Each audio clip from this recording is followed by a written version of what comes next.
companies, including Fab Fashions, by Da Silva and Associates, a private equity firm based in New York. When she looked up Da Silva and Associates, Jess discovered that the major partner and CEO was Morgan Da Silva, who was 65 years old and had been on the Forbes rich list for yonks, which meant he was a billionaire. He was divorced, surprise, surprise, with one son, Benjamin Da Silva, the idiot they'd sent out. A clear case of nepotism at work, given his lack of intelligence and lateral thinking. The office phone rang and Jess snatched it up.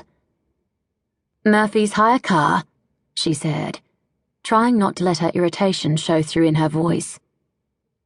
"Hi there. I have a problem which I sure hope you can help me with." The voice was male, with an American accent. Jess did her best to put aside any bias she was currently feeling towards American males. "I'll do my best, sir," she said as politely as she could manage. "I need to hire a car and driver for 3 full days, starting first thing tomorrow morning." Jess's eyebrows lifted. They didn't often have people wanting to hire one of their cars and drivers for that length of time. Mostly, Murphy's hire car did special events which began and ended on the one day. Weddings, graduations, anniversary dates, trips to Sydney Airport, that sort of thing. Based on the Central Coast, a couple of hours north of Sydney, they weren't an overly large concern. They only had 7 hire cars, which included 3 white limousines for weddings and other flash events, 2 white Mercedes sedans for less flash events, and 1 black limousine with tinted windows for people with plenty of money who wanted privacy. Recently, her father had bought a vintage blue convertible Cadillac, but it wouldn't be ready for hiring till next week, having needed new leather seats.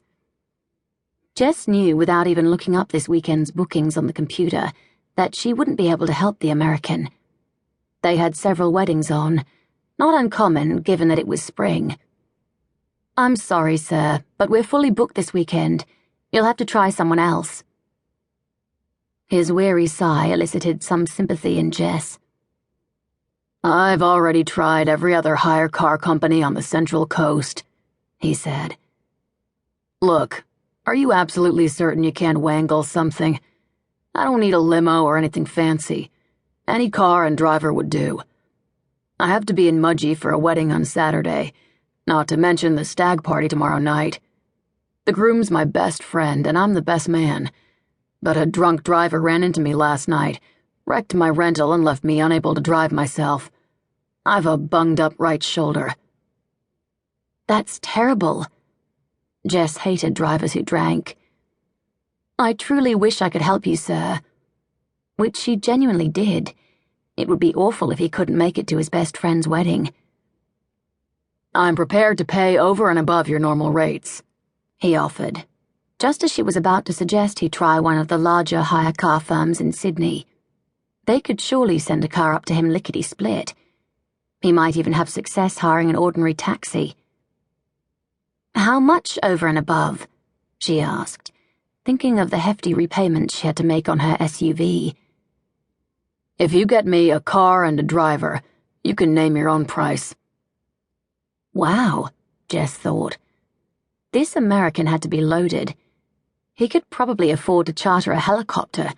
Not that she was going to suggest such a thing. Jess wasn't about to look a gift horse in the mouth. "Okay, Mr. Da Silva," he said. Jess's mouth dropped open. "Benjamin Da Silva," he elaborated. Jess's mouth remained agape as she took in this amazing coincidence.